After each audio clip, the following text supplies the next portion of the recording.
Terima kasih Anda masih bersama kami di Net12. Iklim di Singaraja, Buleleng, Bali ini sangat cocok untuk budidaya anggur. Namun sayangnya masa kejayaan anggur Bali ini tidak seindah dulu, Elis ya? Betul sekali, Sak. Nah, untuk meningkatkan nilai jual dan mengembalikan masa jayanya, maka anggur tak hanya disajikan sebagai buah segar, melainkan diolah menjadi wine. Nah, betul sekali. Bahkan produk wine asal Bali ini sudah diakui kenikmatannya di dunia internasional. Ya.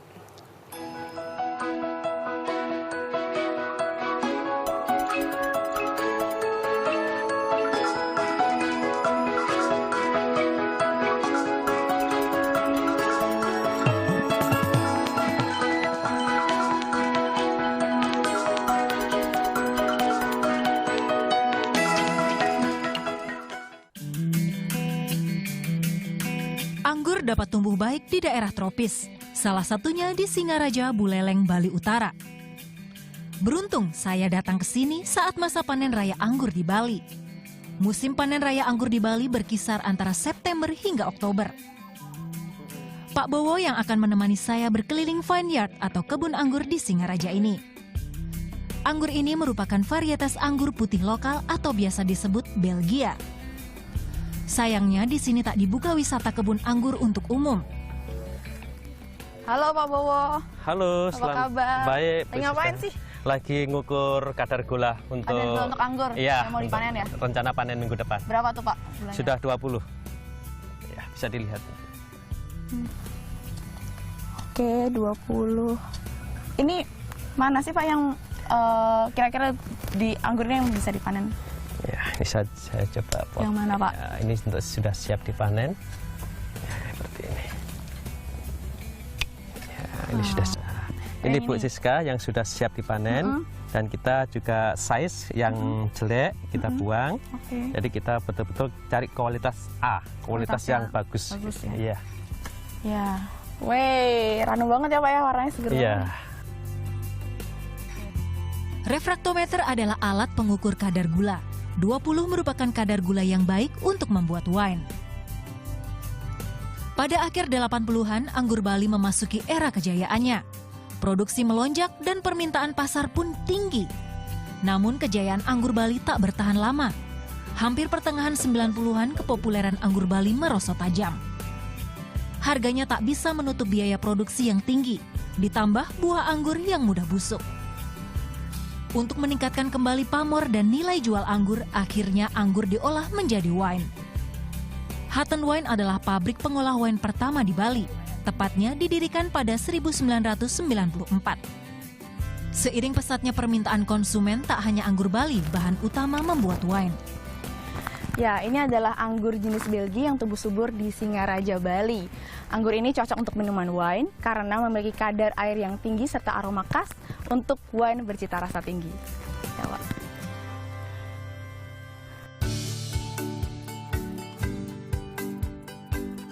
Dengan sistem tanam yang baik, kebun 36 hektar ini dapat menghasilkan 30 ton anggur setiap minggunya. Iklim tropis Singaraja sangat baik untuk pertumbuhan anggur kelas A atau super. Anggur berkualitas super diantaranya adalah anggur Bali hitam atau nama lainnya Alfonso Lavel, varietas Belgia, serta Probolinggo biru.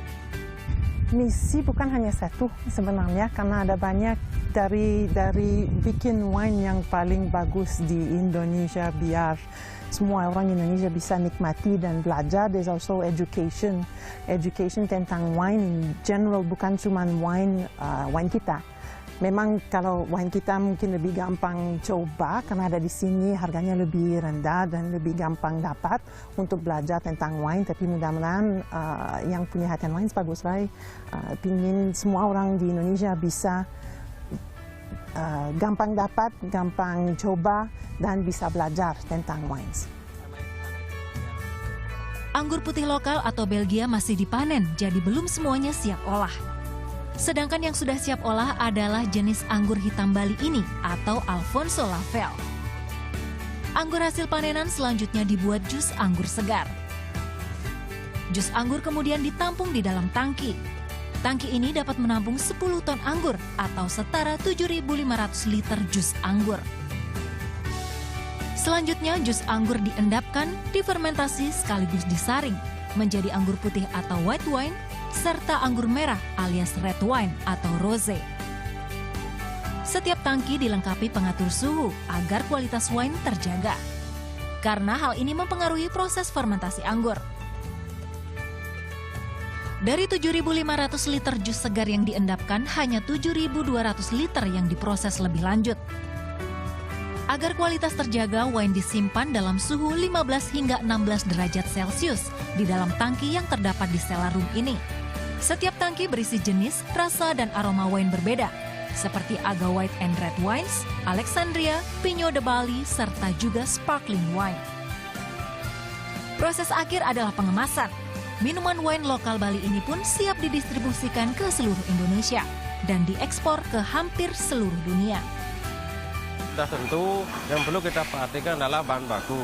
Dari bahan baku, kalau bahan baku udah 100% dia bagus, otomatis 90% dari yang dihasilkan itu udah barang tentu dia lebih baik kan begitu.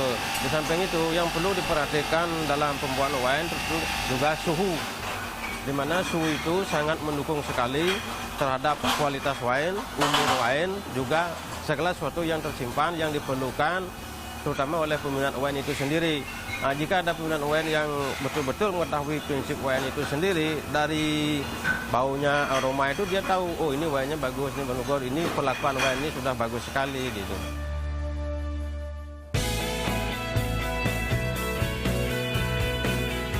Jika Anda tidak tahu soal kualitas wine, Anda bisa bertanya ke sommelier, orang yang berprofesi menyajikan anggur dengan prima.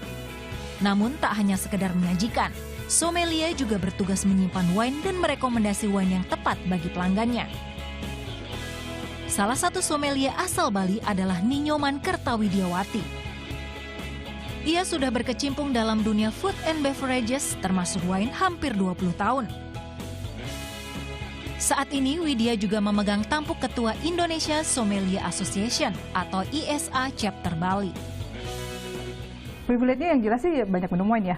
Karena ketika kita merekomendasikan, kita melakukan pemilihan wine itu kita harus mencoba mencicipi jenis wine-nya. Karena apakah pemilihan wine tertentu yang kita akan sajikan di restoran yang kita punya itu sudah sesuai betul dengan atau matching atau tidak dengan misalnya konsep food yang ada di restoran itu sendiri. Harga untuk 1 liter wine lokal bervariasi antara 220 hingga 400 ribu rupiah. Indonesia memang bukanlah negara penghasil wine nomor 1 di dunia. Namun Hutton Wine boleh berbangga karena kenikmatan wine produksinya telah diakui dunia. Francisca Wuri, Akbarani Fuad melaporkan untuk NET. Ya, kalau kita bicara wine ini kan sudah menjadi lifestyle dari masyarakat modern sendiri. Dan saya juga baru tahu ternyata wine ini memiliki sejumlah manfaat untuk kesehatan. Banyak sekali manfaatnya. Di antaranya adalah bisa mencegah perkembangan sel-sel kanker karena memang wine ini ternyata memiliki sejumlah zat antioksidan yang tinggi begitu. Betul. Selain itu juga dapat menjaga kesehatan jantung dan menurunkan kadar kolesterol jahat. Tapi tetap saja banyak manfaatnya, betul. Harus dijaga juga ya, konsumsinya tidak boleh berlebihan juga. Tapi saya masih penasaran nih, dari dulu sampai sekarang saya belum pernah nyobain yang namanya wine karena memang dilarang untuk mencobain wine. Kalau kamu sendiri gimana sih rasanya, Les? Rasanya tergantung juga, macam-macam juga nih. Ada rose wine, ada white wine, red wine, jadi tergantung pilihannya juga. Jadi benar emang harus dinikmati dalam keadaan dingin untuk lebih enak atau gimana? Ya, bisa juga jadi pilihan juga. Nah,